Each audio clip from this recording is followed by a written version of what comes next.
നമസ്കാരം, ഞാൻ മനോജ് നെടിയക്കൽ. റബ്ബർ വില കുതിക്കുന്നു. റബ്ബർ വില കുതിപ്പ് തുടരുന്നു. ഇന്നലെ RSS 4-ന് 283 രൂപയ്ക്ക് വരെയും വ്യാപാരം നടന്നു. ലാറ്റിസ് കിലോയ്ക്ക് 257 രൂപയ്ക്കാണ് കച്ചവടം അവസാനിച്ചത്.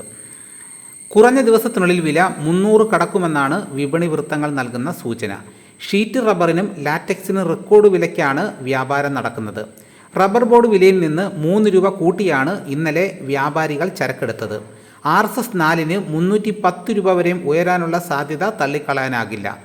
പ്രധാന റബ്ബർ ഉൽപ്പാദക രാജ്യമായ തായ്ലൻഡ്, ഇന്തോനേഷ്യ, മലേഷ്യ എന്നിവിടങ്ങളിലുണ്ടായ ഉൽപ്പാദന കുറവ് അന്താരാഷ്ട്ര വില ഉയരുന്നതിന് കാരണമായി. ഒട്ടുപാൽ വിലയും കുതിക്കുകയാണ്. 166 രൂപയ്ക്ക് വരെയും വ്യാപാരികൾ കർഷകരിൽ നിന്നും ഒട്ടുപാൽ വാങ്ങുന്നു. 180 രൂപയ്ക്ക് വരെയാണ് വ്യാപാരികൾ വിൽക്കുന്നത്. കാലാവസ്ഥയിലുണ്ടായ വ്യതിയാനം ഉൽപ്പാദനത്തെ ഗണ്യമായി ബാധിച്ചതായി കർഷകർ ചൂണ്ടിക്കാണിക്കുന്നു. ടാപ്പിംഗ് പുനരാരംഭിച്ച തോട്ടങ്ങളിൽ ഉൽപ്പാദനം കുറവാണ്. തുടർച്ചയായ മഴയായതിനാൽ ടാപ്പിംഗ് നടത്തുന്ന തോട്ടങ്ങളുടെ എണ്ണവും കർഷകരുടെ എണ്ണവും കുറവാണ്. വരും ദിവസങ്ങളിൽ കൂടുതൽ തോട്ടങ്ങളിൽ ടാപ്പിംഗ് ആരംഭിക്കുമെന്നാണ് കർഷക സംഘടനകൾ പറയുന്നത്. കഴിഞ്ഞ മാസം 17-നാണ് RSS 4-ന് വില കിലോഗ്രാമിന് 276 രൂപയിൽ എത്തിയത്. 30-ന് 268 ഇടിഞ്ഞ വില വീണ്ടും ഉയരുകയായിരുന്നു. RSS 4-ന് 280 രൂപയും 5-ന് 276 രൂപയുമാണ് റബ്ബർ ബോർഡ് ഇന്നലെ നൽകിയ വില. ഇന്നും വില കുതിച്ചു കയറിയിട്ടുണ്ട്. ആഗോള ക്രൂഡ് ഓയിൽ വില ഉയർന്നത് ഏഷ്യൻ റബ്ബറിലും പ്രതിഫലിച്ചു. ജപ്പാൻ ഒസാക്കയിൽ റബ്ബർ കിലോ 424 ൽ നിന്നും 433 കയറി. റബ്ബറിന് 436 മുതൽ 440 മേഖലയിലെ പ്രതിരോധം മുന്നിൽ കണ്ട് ഇടപാടുകാർ വരും ദിനങ്ങളിൽ ലാഭമെടുപ്പിന് ഇറങ്ങാം. വെളിച്ചെണ്ണ കൊപ്ര വില കൂടി.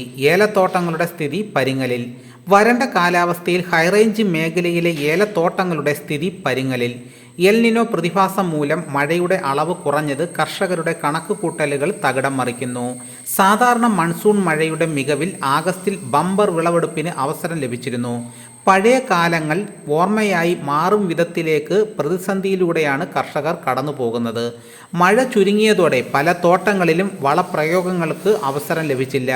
ഇതിനിടയിൽ കീടബാധ ആക്രമണങ്ങളും ഏലത്തെ പിടികൂടിയതിനാൽ വരും മാസങ്ങളിൽ ഉൽപ്പാദനം കുറയുമെന്ന ആശങ്കയിലാണ് തോട്ടം മേഖല. ഓഗസ്റ്റ് ഒക്ടോബറിലെ ഉത്തരേന്ത്യൻ ഉത്സവ ഡിമാൻഡിന് അനുസൃതമായി ഏലക്ക ഉൽപ്പാദന മേഖലയിൽ നിന്ന് ഇറങ്ങിയില്ലെങ്കിലും ശരാശരി ഇനങ്ങൾ 3500 മുതൽ 4000 രൂപയെ ഉറ്റുനോക്കാം. കാർഷിക മേഖലയിലെ കാലാവസ്ഥ മാറ്റങ്ങൾ കണ്ട് വിവിധ വിദേശ രാജ്യങ്ങൾ തിരക്കിട്ട പുതിയ കച്ചവടങ്ങൾക്ക് മുതിരാം. ഒരു വിഭാഗം മധ്യവർത്തികൾ ചരക്ക് പൂഴ്ത്തിവെപ്പിന് നീക്കം നടത്തുന്നതായും ഉൽപ്പാദന മേഖലയിൽ നിന്നും ആക്ഷേപം ഉയരുന്നു. കൊച്ചിയിൽ വെളിച്ചെണ്ണ കൊപ്ര വിലകൾ ക്വിൻ്റലിന് 200 രൂപ വർദ്ധിച്ചു. തൃശൂർ, കോഴിക്കോട് വിപണികളിലും നാളികേര ഉൽപ്പന്ന വില കയറി. കാങ്കയത്ത് എണ്ണവില ഒറ്റയടിക്ക് 500 രൂപ ഉയർത്തിയതിൻ്റെ പ്രതിഫലനമാണ് കേരളത്തിൽ ദൃശ്യമായത്.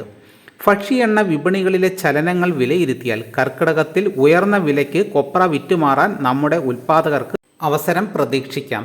അപ്പോൾ ഇതാണ് ഇന്നത്തെ വിപണി വിശേഷങ്ങൾ. ദിവസേനയുള്ള വിപണി വിശേഷങ്ങൾ കൃത്യമായി എല്ലാ ദിവസവും ലഭിക്കാൻ ചാനൽ സബ്സ്ക്രൈബ് ചെയ്ത് വെക്കുക. നിങ്ങളുടെ അഭിപ്രായങ്ങൾ കമൻറ്റായിട്ട് രേഖപ്പെടുത്തണം. ഈ വീഡിയോ എല്ലാവർക്കും ഒന്ന് ഷെയർ ചെയ്ത് കൊടുക്കണം. ലൈക്ക് ചെയ്യാനും ഹൈപ്പ് ചെയ്യാനും മറക്കരുത്.